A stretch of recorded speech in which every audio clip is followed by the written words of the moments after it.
Okay, so we're looking at page 84 in the thin book. And we're looking at where we're going with our paper here, okay? We're not going to be working on the introduction or the conclusion this week. We're going to be working on what's the other part?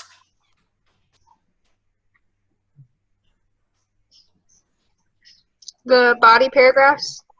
The body, yes, exactly. So we're going to be writing fused outline for the do hard things paragraph today in class. And then you all will start working on that tomorrow, and you'll write that, and then you're going to write the fused outline for the 10,000 hour paragraph, and then write that paragraph. Then you're going to write the one for the example person. Now, did everybody come up with an example person? Yeah. All right, Jonathan, who are you choosing? I chose Flynn Murray, And a 15-year-old chef.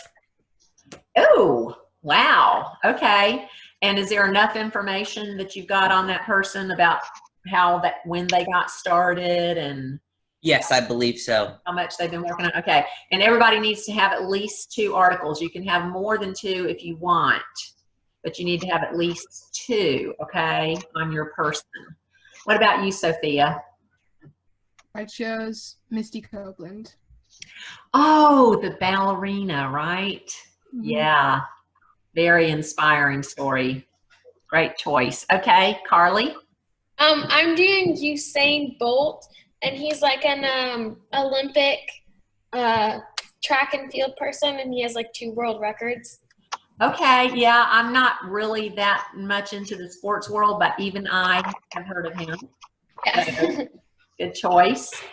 And doesn't he have like some artificial limbs or something? Is he? I'm not sure. Okay, I may be getting him mixed up with somebody else. Yeah. All right, and you got plenty of information about when he started doing that. Okay. All right, Clara. So I was wondering, I picked someone, but do we still have enough time to change the person if we wanted to? Yeah, but I would like for you to get that settled today so you're not held up.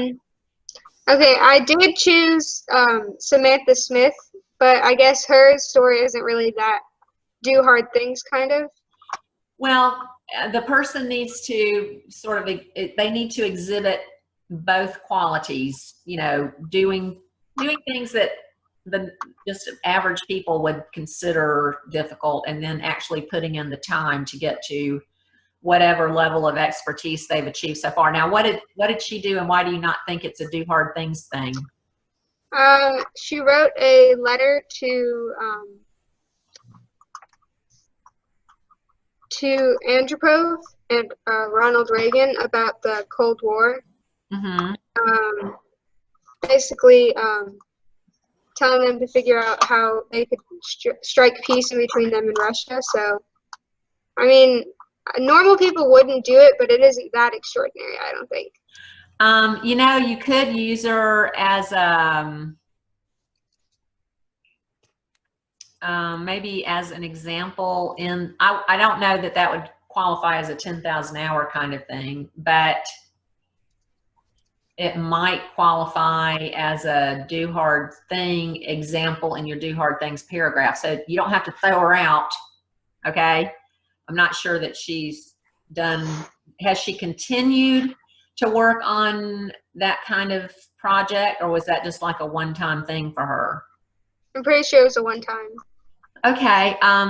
Well, I mean, she might work as a do hard things example in that particular paragraph, which we're going to talk about. If you look down at 84 on the do hard thing box here, and the things that I'm going to want you to write about, you're going to be explaining what it is, why you should do it, what will happen if you don't do it, the 5 kinds of hard things, and then to give one example or illustration of somebody. And they don't have to, this won't be your example person. Mostly I just say just pick somebody out of one of those articles, but you could use her. What kind of do hard things thing do you think that would qualify as after reading all those articles? Let's see. Small hard things, going outside your comfort zone, things that require teamwork. That might be a teamwork kind of thing. Standing against the crowd, or what's the other one, y'all? I can never think of all 5 of them. Things that don't pay off. That's the Yes. thing. Small task. Yeah, That's what it was. that's the small hard things. Oh, I had it up on the board. There's one more that I'm missing here. Oh, going above and beyond what is required. So what do you think? What kind of hard thing do you think that would qualify as? Did she get a response? Oh, yeah. Really? But it did take a little while. It wasn't immediate. So probably things that don't pay off immediately. Maybe. Now, the other thing is questioning whether or not it was hard for her. Like, different kinds of things are hard for different people. For instance, my daughter was very shy, and so she had a hard time making herself meet people at church that were visiting. But my youngest son was all over it, you know. That's his thing. So while Kayla would be making a tremendous sacrifice to do that, Grant gets no credit because that's the kind of person he is.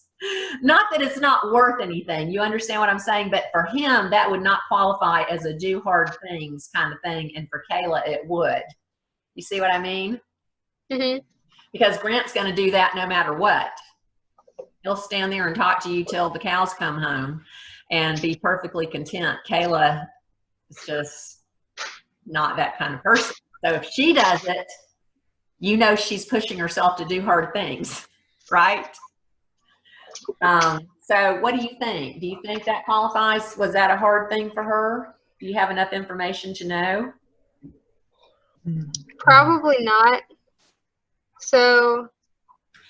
But you know, it might even do as a nice example. Don't throw her away. You might use it as an interesting way to start your introduction.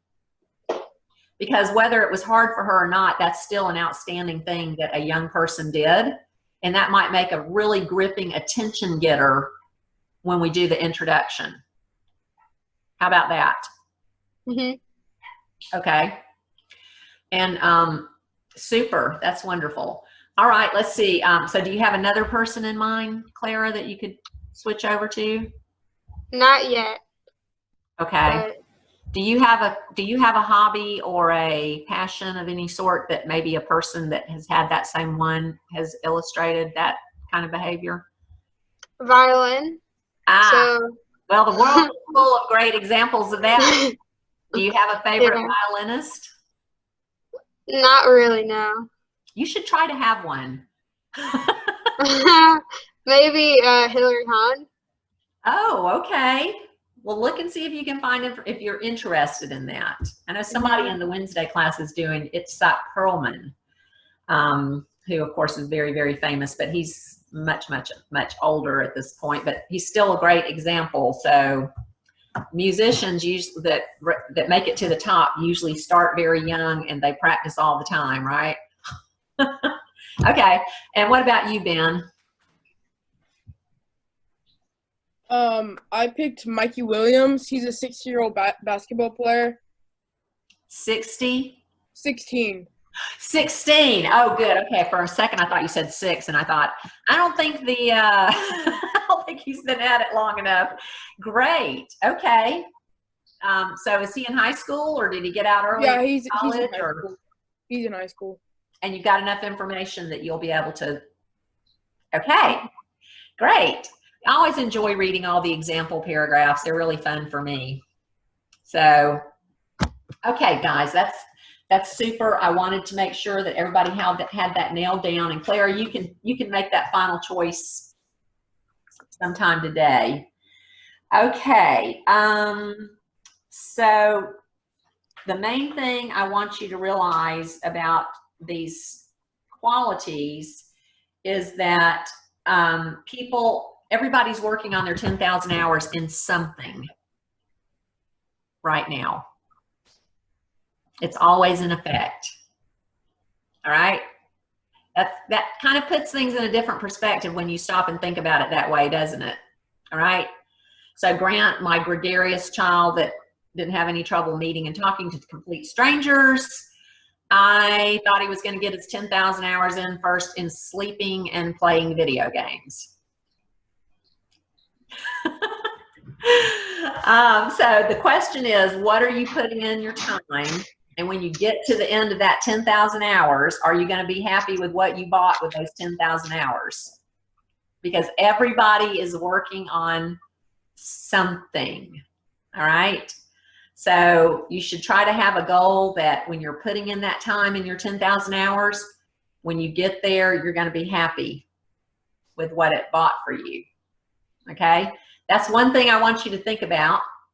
Another thing I want you to think about is the fact that even though the thought of 10,000 hours is really, really kind of overwhelming, you know, I said, oh, look, you can be at the pinnacle of your skills when you get in 10,000 hours. And my kids are like, I can never get in 10,000 hours. It's too hard. Okay, it's hard, right? But it's not hard if you start breaking it down and working on the levels, right? So after 1 hour, you can learn the basics, right? Remember last year when we started writing? After 1 hour of practice, you had the basics of keyword outlining, right?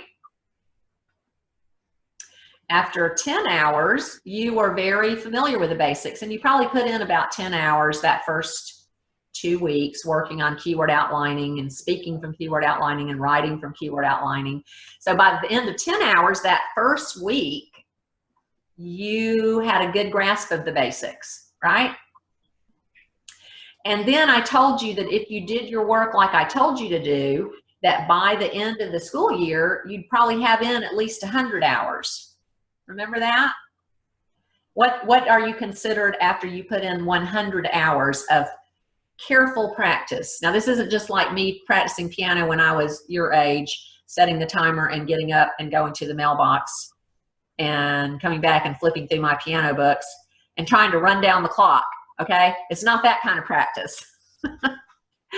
It's focused practice. So after 100 hours, do you remember that scale, the breakdown? What do you have after, what are you after 100 hours of focused practice? You're fairly an expert. Fairly expert. And I would say that's true for all of you for the writing that you did last year. And I'm sure you're doing that in violin and whatever other, you know, activities that you do. And so then once you put in 1,000 hours, what kind of an expert are you? For that scale? Like, Wasn't it something experienced? yeah. Experienced expert, okay? And you're gonna put a lot more time in writing this year than you did last year because it just takes longer now, doesn't it? So I would say by the end of the year, you'll have probably somewhere between 200 and 300 hours worth of practice in your writing if you do the way I tell you to do it. So you will be well on your way in writing to being an experienced expert. And being an experienced expert in something will put you ahead of probably 90 to 95% of the population. That's kind of sad, but and then some of you will write more on your own. Like, I think, Sophia, I think you like to write stories and stuff. Isn't that right? So you're putting in even extra time. You may already have your 1,000 hours. And do any of the rest of you just write for fun? No? Really. If you have to write papers for other classes and you actually practice doing your IEW stuff, that counts too. So all of you are really in a good position to be close to being an experienced expert or actually already being an experienced expert. How does that feel? Yeah. Can you start thinking of yourself that way as a writer and being an experienced expert? Because that will change your perspective. instead of sitting down and going, oh, I have to do this. Oh. You're going, I'm a writer. I'm almost an experienced expert writer. It changes things, doesn't it? So whatever it is you're working on, start thinking of yourself in that way. And when you sit down to do your stuff, you can think, I'm adding time to my log of time that's going to put me in the position to be an experienced expert. I love it. I love the principle. I love knowing that if I put in the time, it is going to make me better doing it. Don't y'all love that? This is powerful. It works for sports. It works for music. It works for writing. It works for math, which I'm not crazy about. Okay. So these are two really, really powerful principles. Now, everybody has something, like I said, that they consider harder than the other things. You should think about what the hard thing is for you, and you should practice doing whatever it is. So like Kayla, my daughter, I think I've talked to y'all before about her, the shy one. She actually intentionally practices meeting and talking to people she does not know, because she knows that it's hard and she knows she needs to get better at that. Okay?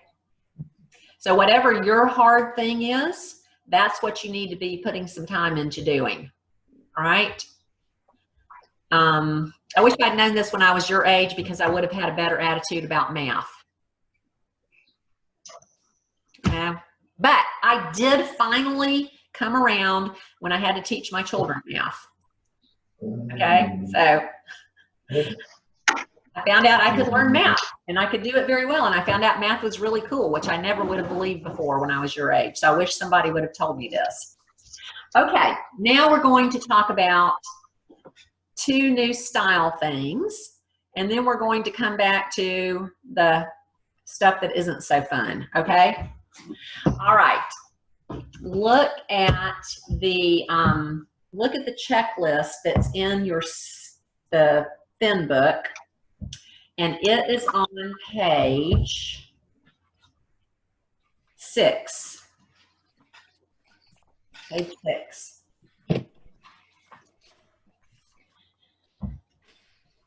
Now you'll notice that we've got all of the usual things that we've had for style, including description. Oh, there's a change though that you'll be happy about. And so now we used to have 6 dress ups, remember? ly, who, which, strong verb, quality, adjective, www.asia, and a because clause. Now you only have to, you can put the because in with a www.asia. And there's also a couple of more words that go with that, whereas, unless, and then because. So instead of having to underline 6 dress ups in every paragraph, you only have to underline 5, okay? And we have the description, the descriptive sense words, just like we did last year. I want you to mark 3 to 5 of them underlined with italics in every paragraph, because descriptive words are really important for communicating with your audience, right? And then we've added a new category down at the bottom called decorations, okay? So decorations are a new style thing, and there's going to be a total of 6. And decorations are just like sprinkling your meal with salt. You don't like shake big loads of salt all over your meal, right? You just sprinkle a little bit. And so these are different from the dress ups and from the sentence types, because instead of having 1 of each kind in every paragraph, you only have to have 1 of each kind in every paper, okay? So the first 2 that we're going to learn are the questions and the 3 SSS. So let's look at our handbook.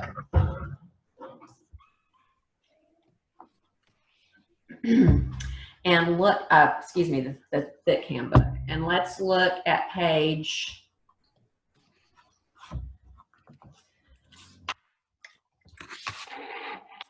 108, and we're going to go over the first two style things today.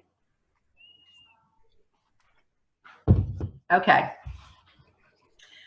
The purpose of the decorations is to create a strong image or feeling or to grab the reader's attention. You might recognize some of these from the possible attention getters that we had listed for introductions from last year. So the first one is a question. So we use questions to immediately get our audience to start wondering what their answers would be. Suppose you were writing a paper about guns and gun control. You could effectively grab your reader's attention by writing, should handguns be controlled, licensed, registered, or even banned? That would be a real question that your audience would be interested in. As we'll learn about essays, we'll talk more about this next time. Essays need to be argumentative. That means you need to be able to actually argue whether or not a thesis is true. So this is one of those topics that people would immediately be interested in one way or the other. Or suppose you were writing a paper about the importance of knowing a second language. You could begin with the following question. In many countries, students are required to learn English as they study their native language. In addition, most of the world recognizes English as a primary international language. Given these facts, why do so many Americans still seek to learn a foreign language? That's a real question that you can tell that the person is going to answer in this paper, okay? Now, this is not a real question. Let me give you an example. I do want a real question that needs to be answered when you use the question thing. I had a student a long time ago. He's grown now and actually finished with PA school, and he's actually working. And so this was ages ago. And the students were writing papers on, they could do a book review or they could do a movie review. That was back in the old days before I required them to pick a book. And he wrote about one of the Jurassic Park movies, and the students were, he was talking about how the people in the movie were all having to work together to defeat the dinosaurs. Y'all ever seen Jurassic Park movies? The dinosaur movies? Okay. So they all had to work together to defeat the dinosaurs. And then he had his big question. Isn't teamwork wonderful? No, that's not a question, because he's really just saying teamwork is wonderful. That's really all he's saying, right?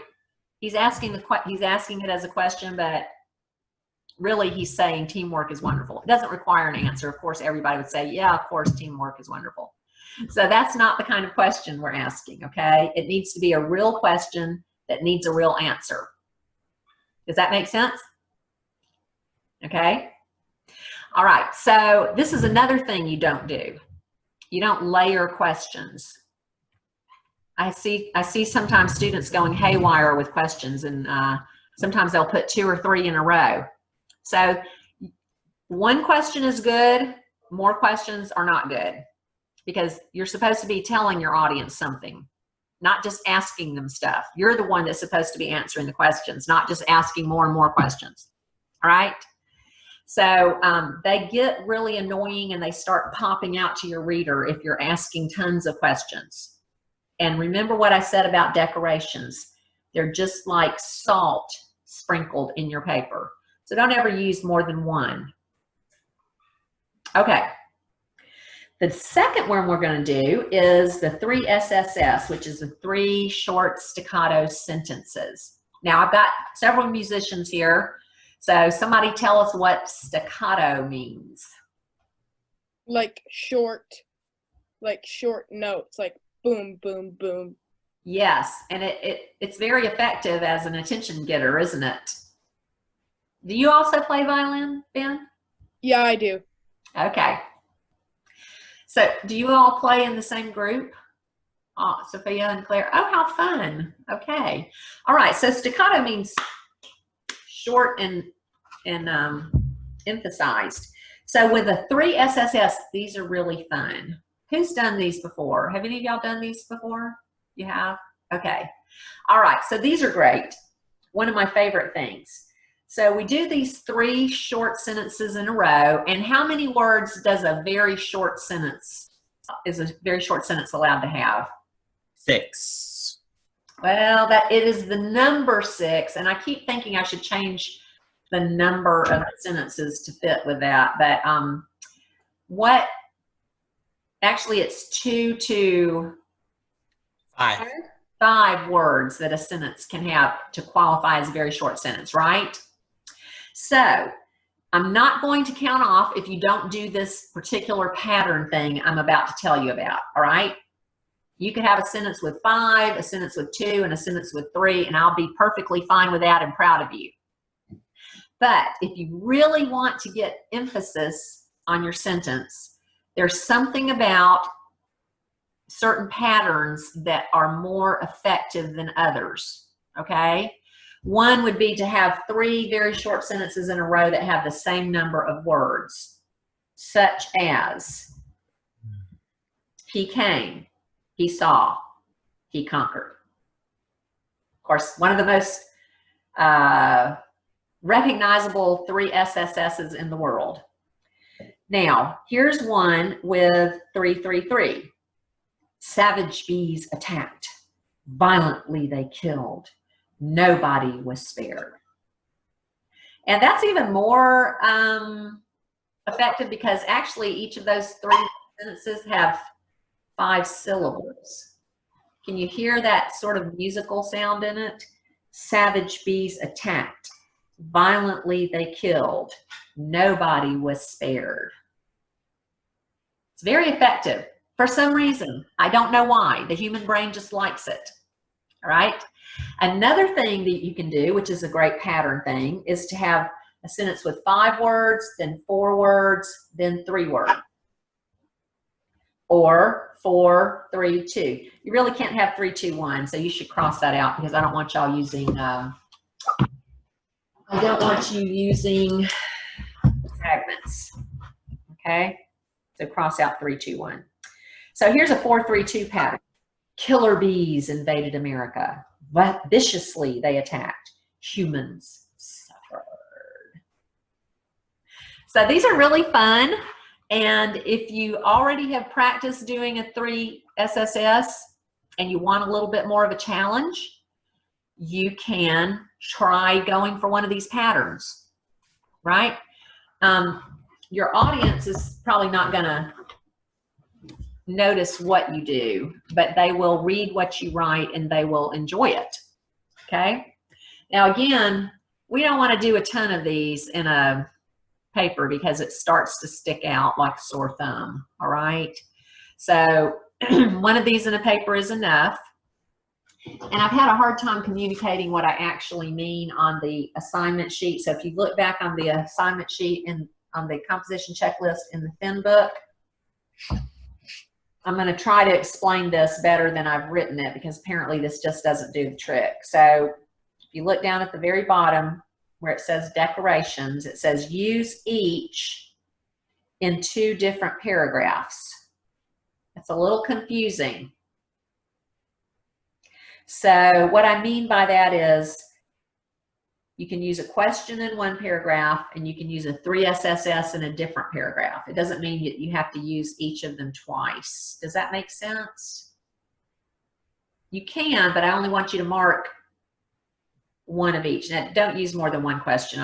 Those just really start grating on people when you ask bunches of questions, okay? Another thing I want to go, I've redone the banned words section at the bottom. I've broken down the adjectives and the verbs. And then I also have a banned pronoun section. You'll notice the word you is forever and always banned. Also words that talk about yourself, I, me, my, we, our, us. And I've added a banned punctuation section this year. So no exclamation marks, no parentheses, and then banned miscellaneous slang and contractions. Okay? So be mindful of that when you're writing. Later on, I'm going to ban the word things, but you can't really ban the word thing when the topic is do hard things, can you? I think I accidentally had that on there last year, and somebody was like, what are we supposed to say? Do hard stuff? Do hard activities? But we'll ban the word things later, because things are just, it's too mushy. Okay. Now let me quickly look at, in your thick handbook, go back again to page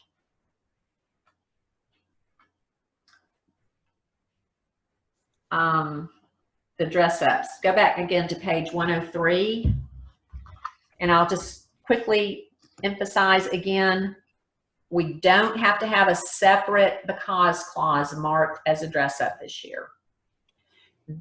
Because is now added to the www.asia clause, along with 2 new words that you can choose from, whereas and unless. Okay? So that really kind of expands your choices there for www.asia. So we have when, while, where, as, since, if, although, whereas, unless, because. So now we call it a www.asia.wub. And you should be able to remember that, because that's just kind of funny, I think. Okay. Now, what questions do you all have about the style stuff? We'll be slowly adding some new style stuff as we go through the year. And there's some stuff to learn, but it's not nearly as much style stuff as you had to learn last year. So you can afford to, y'all all are able to write your style without any trouble. I noticed on your final exam last year. So I think you can put your time into working on this new stuff as far as style goes. Any questions? Okay. Y'all can unmute your microphone if you want to. You don't have to keep it closed off. All right, so let's talk about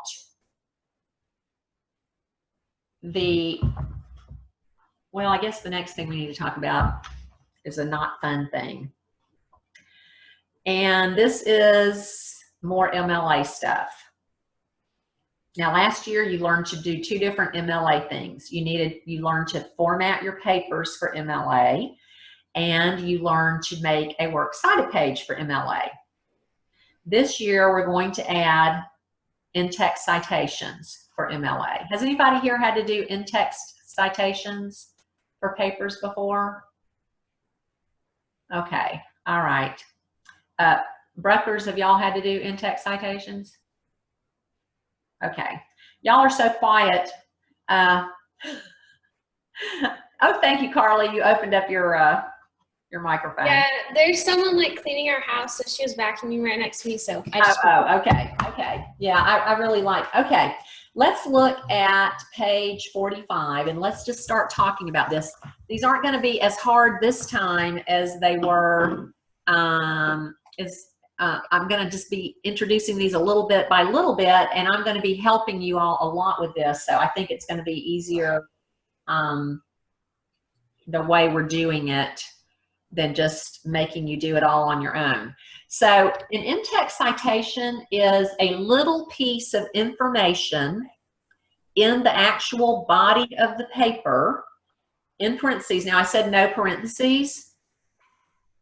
This is stuff you actually do have to put in parentheses, okay? So parentheses are banned as just part of writing, but they're required for in-text citations. So you remember last year we did our works cited page. Remember that? Where we wrote down in a very special format, we wrote all of the sources that you used for your research paper. Y'all remember when we did that? Okay. So there's another part of that, and it's called the in-text citations. And I'm going to open this up and show it to you just so you can, I'll show it to you first, and then we're going to talk about it. Let's see. All right, I'm going to do a screen share.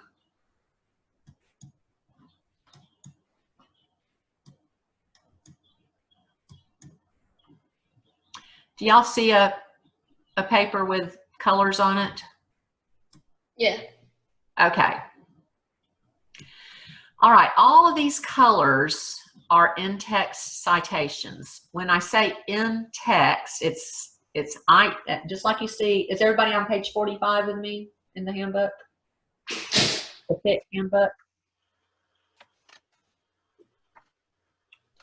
All of these in-text citations, all these colors are different in-text citations. And you'll see we have yellow, and this is a paper written by a girl way back in 2007 that I was doing summer writing with, Rosalind. She's grown and she's probably finished with college now. So she wrote the same paper that you're writing now. So all these yellows and greens and blues, etc., they all represent different sources that Rosalind used for her paper. And you will recognize some of these. Here's Harris myth. What article do you suppose that is referring to out of your Planning for Success papers? Does anybody remember the title?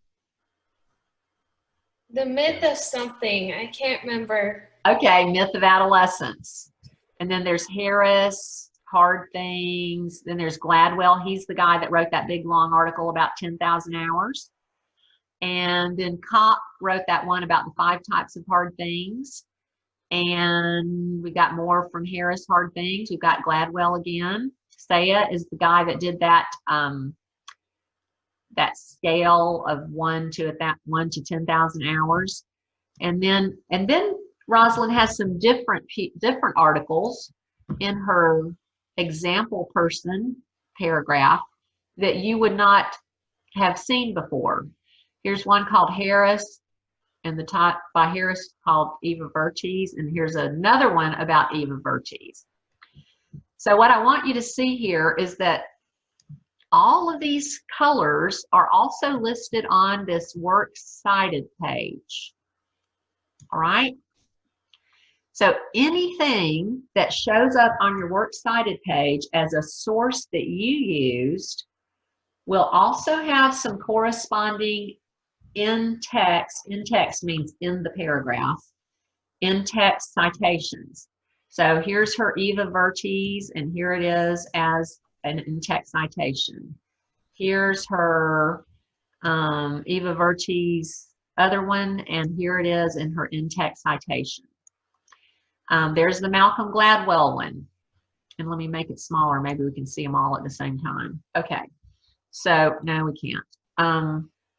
Malcolm Gladwell has some things listed in this paragraph.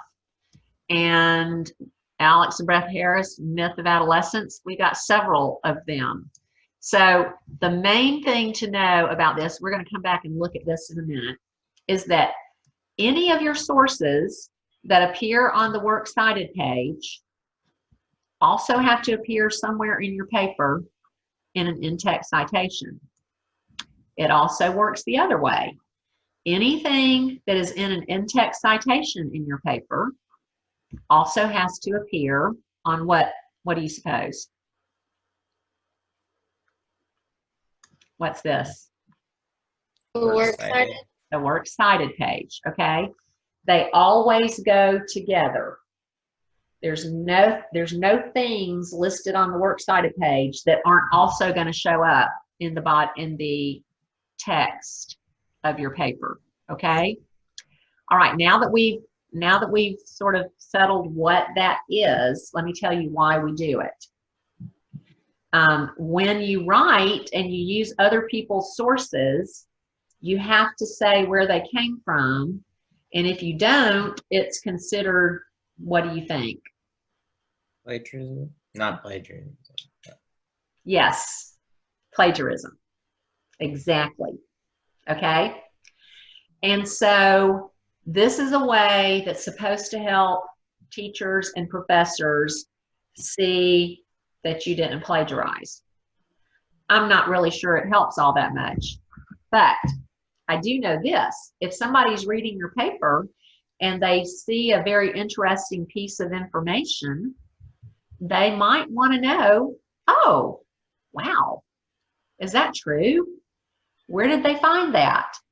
And then they see your little in-text citation and they go, oh, okay, they have this listed as a source. They can go look at your works cited page and they can find out exactly where you got that information because they might want to read it too, right? Also, we try to keep the little paragraph, little parentheses thing with information in the text as short as is possible so that your reader can find it on the works cited page and know for sure which one it came from, but without annoying them, right? I don't like in-text citations when I read. If it were up to me, I would have tiny little superscript numbers and they'd be attached to a footnote at the bottom of the page. That's how I had to do my papers when I was in college because that was the kind of style that we used. APA, I think maybe Turabian was that way. So we didn't use parentheses with information in them. We just used tiny little numbers. And if I wanted to read what somebody wrote and where they got it from, those tiny little numbers don't really interfere with my reading. I feel like those parentheses with that information in it, they're like speed bumps, right? You're reading along and boom, you know? But they didn't ask me when they came up with this system. And so this is how we have to do it, right? So what you want to do when you're making your in-text citations, and there's rules for how to do this, and I want you to understand that the rules actually do have a reason. The reason is to only have to put as much information as is needed for your reader to be able to find it on the works cited page. Does that make sense? Instead of having this big old long thing in the middle of your paper with all this information. Why? Because that information is on the works cited page. All they need is enough information to identify which thing it came from on the works cited page. So let's look at the rules. There are a lot of them, and sooner or later you'll probably learn most of the basic ones. But it's always important when you are, this cannot be done on EasyBib. I think there's a program called Noodle that some schools use, but I looked at it and people have to pay for it. I might send y'all the information, and if you want to use Noodle, you can, because I think it actually will format your works cited for you. I mean, your in-text citations, but mainly you just need to learn the rules. And most of the rules are pretty basic, and they usually, the basic ones aren't hard to learn. Okay. Also, something that I want y'all to know right up front is every single thing that's in your paper that didn't come out of your own head has to be cited, whether it's in a direct quote or whether it is a paraphrase. You're restating it, okay? I had a fellow one year that turned up with his research essay, and I looked at it in class and I said, you don't have a single in-text citation in this paper. You're going to have to take it home and fix it and bring it back. And he said, I didn't think we had to put them in if we said things in our own words. And I said, well, I hope you've said everything in your own words, but you still have to put in your in-text citations for information you got out of another source. Okay? So here's the rules about how you go about doing that. Number one, and we're looking at page 45 in the thick book. Is everybody with me on page 45? Okay. Number one, you must include an in-text citation anytime you use information from an outside source, whether it is a paraphrase or a direct quote. Now, different instructors and professors differ in how many times they want something cited. I do not want every sentence cited. Okay? That is so annoying to me. So here's how I want you to do it. And I'm going to show you this in this paper again. when you have a group of sentences that you've written where the information came out of the same, all out of the same source, instead of putting Harris Smith, Harris Smith, Harris Smith, this would be really annoying. Watch this. I'm going to show you how aggravating this would be. And of course, you don't use colors in your paper, all right? I'm just doing the colors here so you can see which is which. But look how aggravating this would be if you had all of these.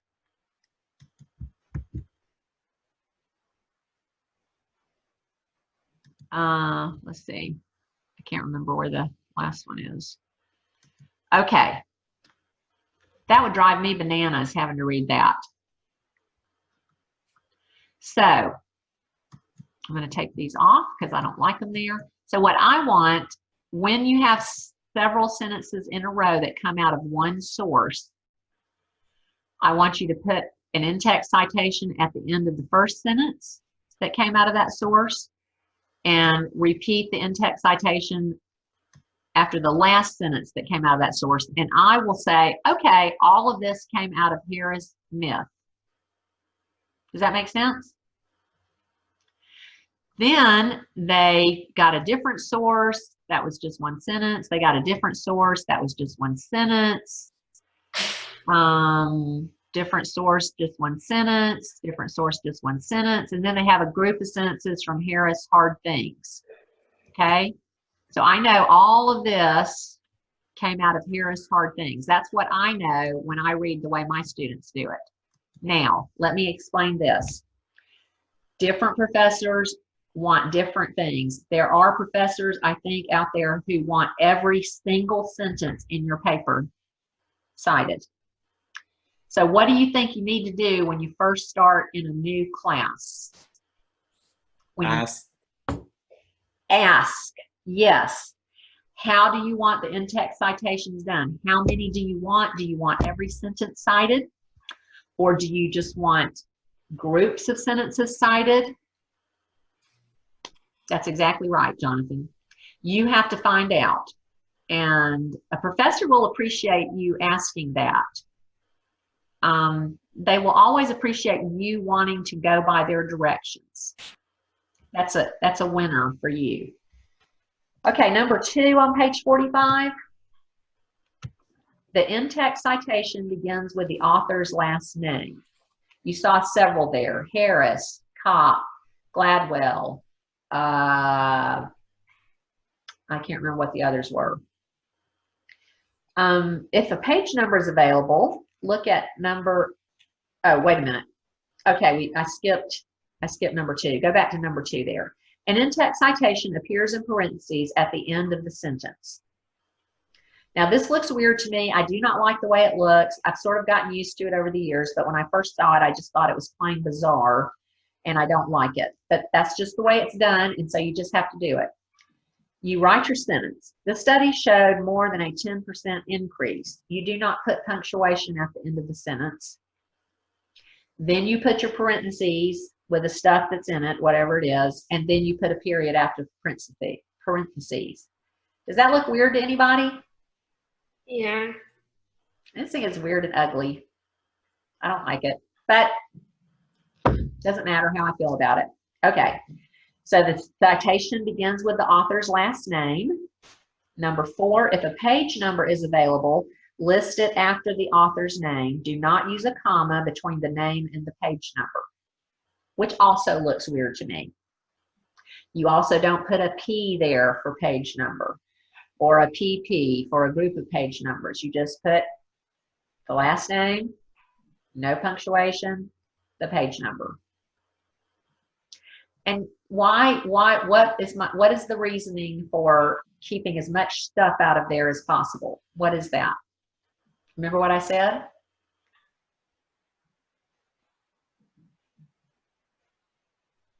What are we trying to not do? We're trying not to annoy our readers with gigantic parentheses full of stuff, right? Okay, so I think that's the reasoning behind this. That's my personal feeling about it.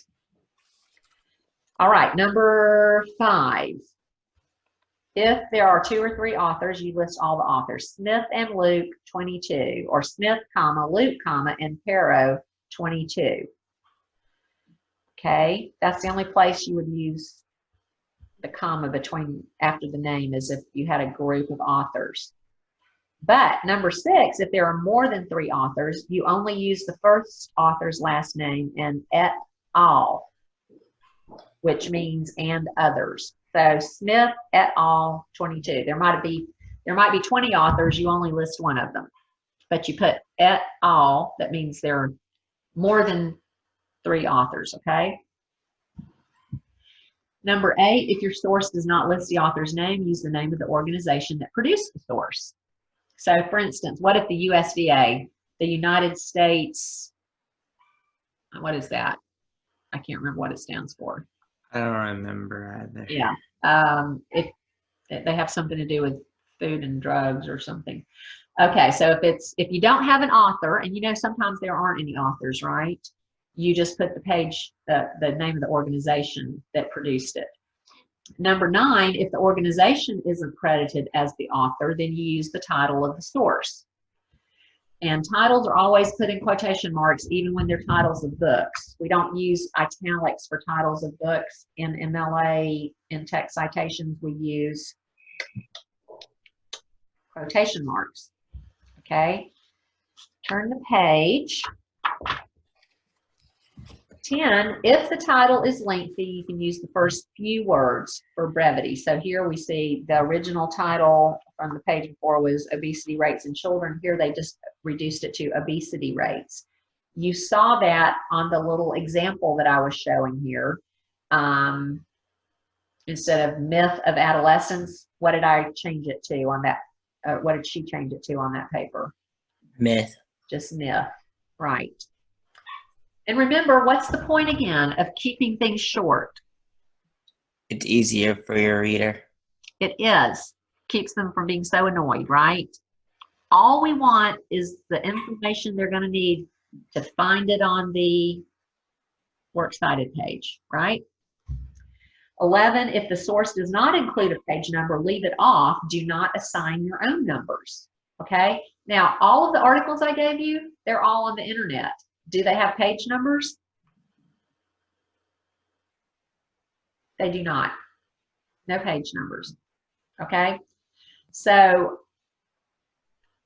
that's why you didn't see any page numbers in that paper that I was just showing you. Now, if you have, do any of y'all have books about your example person? Sophia, you do? Okay. Is that the Misty Copeland one, right? Yes. Okay, so when you put in some in-text citations about Misty Copeland, I don't know who wrote that book, probably not Misty, it was probably somebody else, right? You will actually be able to put page numbers in your example person paragraph because you've got an actual book that actually has page numbers, right? If somebody had a magazine, they would be able to put a page number. Or if they had a journal of some sort, they would be able to put a page number, right? But if it's off the internet, generally they are not going to be page numbers unless it was like a PDF that had page numbers, okay? Does that make sense? Mm-hmm. Okay, so number 12 on page 46, if you're using more than one source from an author, you use the title after the author to avoid confusion. So you saw the name Harris a lot on that paper that I showed you in the in-text citation. So we had Harris, myth, Harris, hard things, Harris, probably something else. There were 4 articles by Harris, and then there was another one by Kopp, which was also about do hard things, but that wasn't a Harris article. So if you've got 4 different articles with the same last name, then you've got to have some way of showing your reader which source it came from, right? So that's why you have to put a title, a shortened title. Number 13, if you mention the name of the author in the sentence, you don't need to repeat it in the citation. So in this case, we were talking about Smith in a book. So according to Smith, obesity rates are rising. All you would need there, since you mentioned the name, all you would need there would be the actual page number. But y'all don't have page numbers generally, so that's not going to happen, except it might happen for Sophia. Miss Kimbrell, Yes. can I use the restroom real quick? Yes. Number 14, if the citation follows a direct quote, punctuation goes outside of the quotation marks after the citation, which is very strange looking to me. Look at number 14. The results were highly unusual. Okay.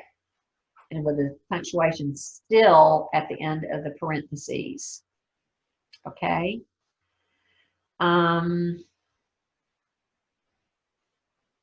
All right. So that's it in a nutshell. And there's a little flow chart. We can talk more about that later on. But the one thing I want you to know is that because I am such a nice teacher, I've actually already created all the citations for the articles that I gave you. So you don't have to come up with them yourself for this paper until you get ready to do your example person, okay? Because I want you to get used to doing this, and then when you do your example person, it won't be so bad. So look at, in the skinny book, look at page 73.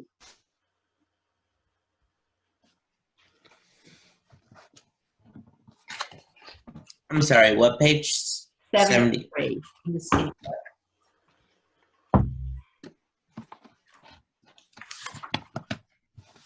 So I've gone ahead and listed every single article that I gave you, and I've showed you how to do the in-text citation for each of those articles, okay? And this is exactly how I want these. I don't think I've made any mistakes. I did make some mistakes at first, and then I went back and corrected them, so hopefully they're all exactly right. So if you were to use that article by Tina Blue, remember closed doors? The only thing you would need in the little parentheses is blue. Why is that the only thing that you would need? How many people with a last name? Yes, Jonathan. Because it's her last name, correct? Her last name. And are there any other authors with the last name of Blue?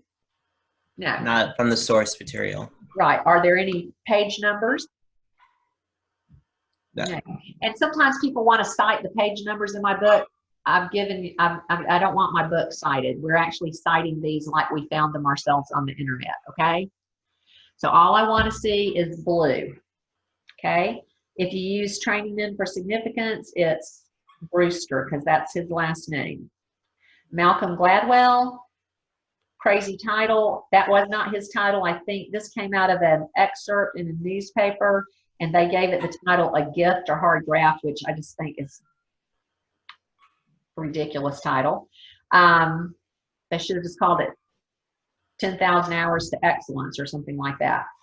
But they didn't. But all we need in that is Gladwell, because there's only one Gladwell article, right?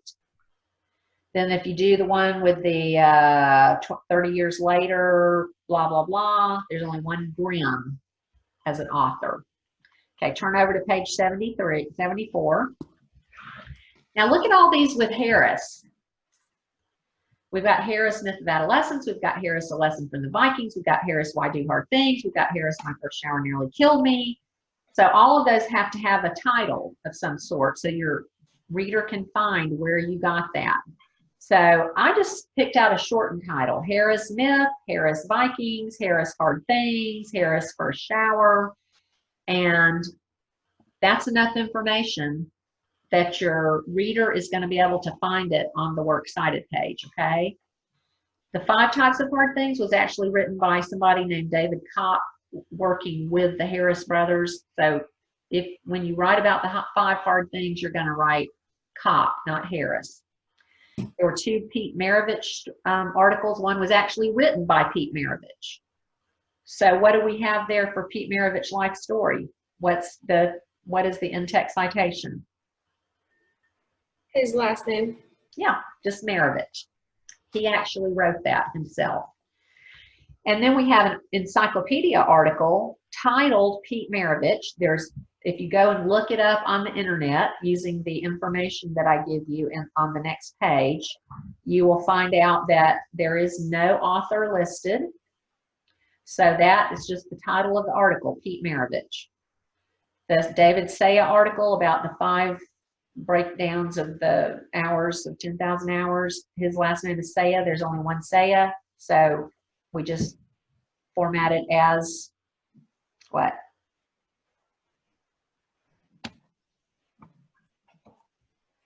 Saya, right? And then only one Silverleaf is an author. So we don't need anything there but Silverleaf. So let me go back and show you again. Now that you've got some more information, let's go back and look at this together.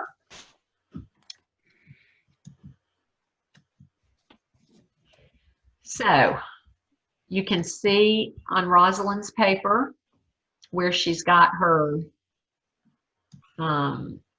we're not going to talk about the introduction right now. This is a very interesting introduction. We'll talk about that later. But we can see that she's got information from Harris Smith, information from Harris Hard Things, information from Gladwell, Harris Smith, Kopp, Harris Hard Things, Gladwell, Saya, and then a whole section here on Saya. So she's got Saya at the beginning, Saya at the end. Then she has her example paragraph with 2 different sources. And then she's got her her conclusion that doesn't have any new information in it, she's just summarizing everything. And all of these appear. Now notice that she did not use all of the articles that I gave her. She does use the Gladwell article, which is good. That's a key article from 10,000 hours. She does use 2 of the Harris articles, Why Do Hard Things, Myth of Adolescence, and she uses the Kopp article, which is actually a PDF. And she, that's the 5 types of hard things. And she uses a Saya article. She took out all of the articles. She did not include any of the articles that she didn't use. I gave y'all lots of articles. You're not going to be using all those articles. Does that make sense? For instance, do you see anything about Pete Maravich in her list? There's nothing about Pete Maravich. There's none of the Secret Service articles. Can't remember. She doesn't have she didn't refer to the Vikings, so there's no Viking article in her list. She's only listing the sources that she actually used. Okay? And that's the correct way to do it. Then she's got this one. And she's got this one that I did not give her. So what are they doing there?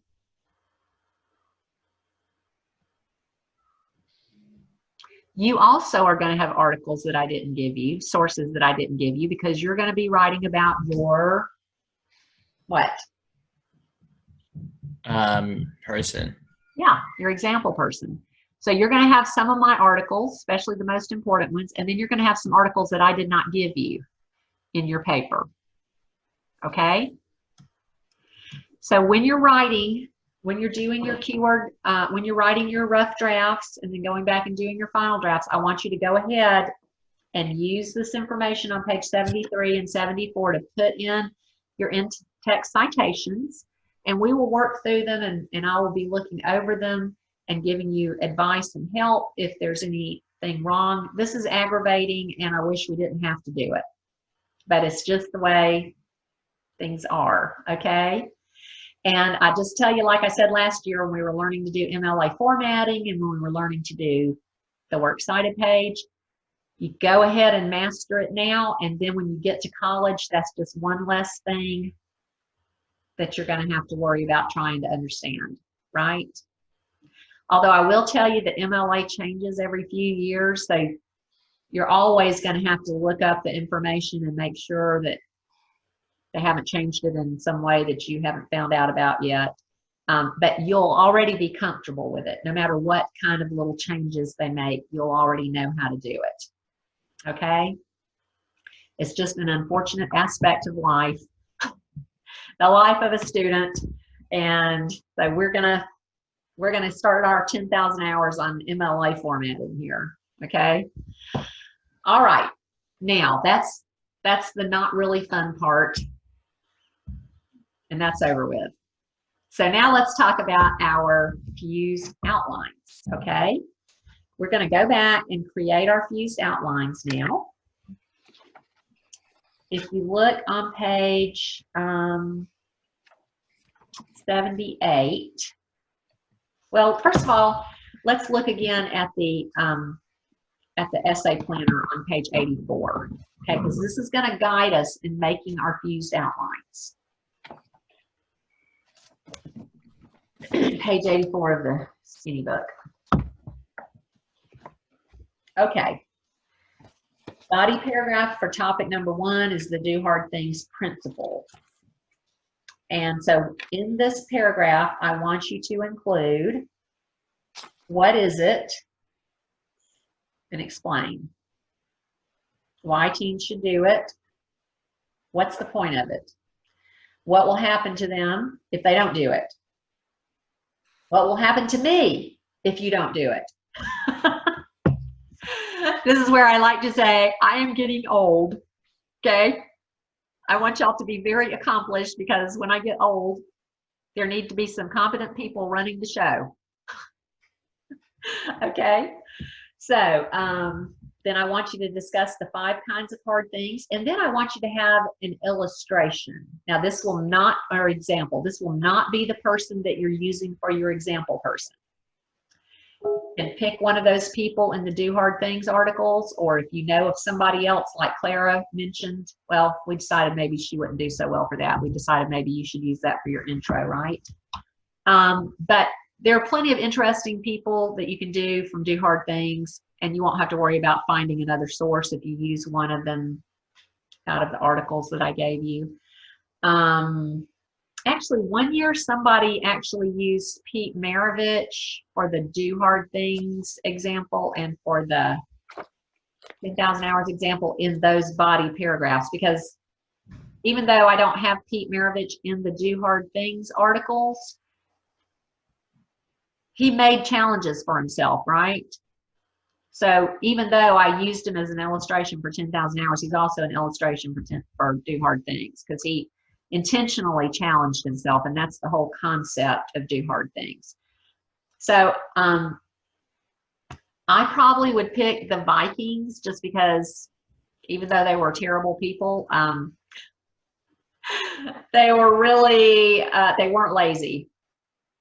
They worked hard and did hard things and rode themselves to their battles, right? I just think that's, I like the imagery when I think of Vikings. So everybody likes illustrations. Do y'all like illustrations when you're reading a science book or a geography book? Don't you like the personal stories that sort of flesh out the abstract concepts? I love those. I loved them when I was in nursing school even. I always wanted to read the case studies in the nursing books. So everybody needs to put an illustration in there. So let's go ahead and make our fused outline for 79. Now somebody tell us what a fused outline is. I'm sure that you must remember these from last year. What is a fused outline? Or like your KWOs, like the information combined and then all into one big KWO. Exactly. So it's keyword outlines from multiple sources, right? So that's what we're going to do. You've got a lot of sources on page 78 and 79 for Do Hard Things. And so I'm going to do a screen share here.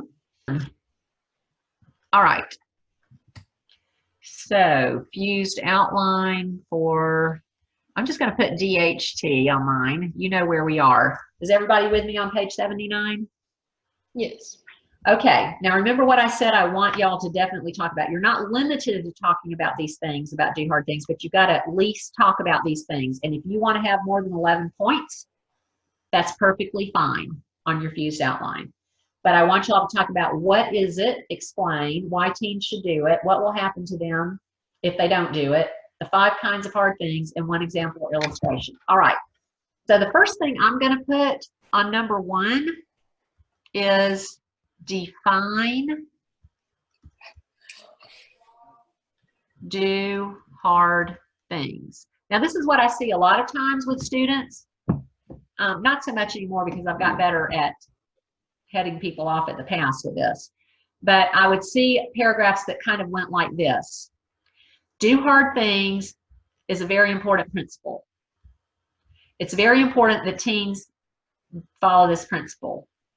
If teens don't follow this principle, bad things will happen. And then, but they never actually say what it is. Okay, so how would y'all define do hard things? I want to let everybody chime in here. Jonathan, how would you define do hard things? Define do hard things. The act of pushing oneself to further betterment. Good. Okay, that's great. Sophia, what about you? How would you define do hard things? Like, like doing things that normally you wouldn't do, but you know that you need to do to be better. Yes, exactly. Carly. Doing things that challenge you to become a better person. Okay, great. And Clara, how would you define it? Probably doing things where you have to put in your full attention and being focused on those things and getting them done. I feel like doing hard things is probably mostly doing things that you think you can't do. Ah, yeah, I like that. Yeah, okay. All right, so y'all are going to need to put the do hard things principle. You know, you can get information out of the papers and all the articles, and put them in your own words. You've all got a good start there with that. Okay. So then number 2, now y'all, this is what I can do. You can go back and redo this later if you want. I just want you to get something written down for now. Okay. So number 2, why is it important? I would just make a note like this: important. Why? And I think we've talked about this a good bit, why you do hard things. Several of you said this, different versions of it. It makes you a better person in certain ways, right? It might be different ways. For Kayla, it was just kind of overcoming shyness, but some people don't have that problem. Some people would be, it would be a completely different thing for them. But in whatever way a person needs, it helps them to become a better person or a more complete person in a certain way that would have naturally been hard for them to do, right? So, and I hope y'all go ahead and do this at your age, because by the time you get to my age, it gets really hard, right? Miss Kimbrell. Yeah. I actually already did the fused outline because I thought we were supposed to do it, so I already wrote it. All right. Well, be writing mine down then on a piece of paper, just so Okay. to refer to. Okay. Good for you. I never mind people doing extra. Ben, that's like one of the do hard things, going above and beyond what's expected or required, right? Mm-hmm. Okay. Let's see. Now, if I look back at the essay planner, why teens should do it. Well, this is what I said about that. Responsibility.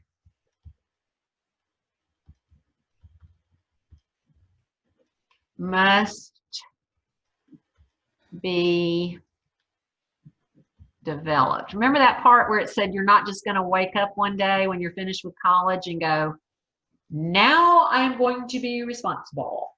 I haven't been responsible up to this point in my life, but now I'm going to. It's great when people finally come to that point, but it takes a while to develop it. So it's good to have that in place already when you're an adult, right? And believe me, you've got more time right now. I know y'all are really, really, really busy, but you still have more time now to work on stuff than you're ever going to have. That's the sad fact of it. Okay, and then number 4, another reason why I'm just doing hard things can't be avoided. You know, you might be able to put them off, but eventually you're going to have to face them, right? They can't be avoided. So why not go ahead and get started on them now so you can be ready when the time comes, you know? And for number 5, I did start young, exactly for the reason that I was just now telling you. Now, y'all, these are my ideas, and you can go back and redo this and have your own ideas, okay? Now, another thing I want y'all to talk about is the 5 types of hard things. So I just made this quick note here. Number 1, hard thing. Number 2, hard thing. And I can look back at my notes and see what those were. I just don't want to take the time to write them right now. Okay. Number 4, hard things. Let's see. Number 5, hard things. And then I'm down to number 11, and I want to do some kind of illustration. And I'm going to choose the Vikings, but that's just me, okay? There were all kinds of things in there you could choose. There was George Washington. There was David Farragut. There was teenagers versus babies. There was poor old Randy, the college student.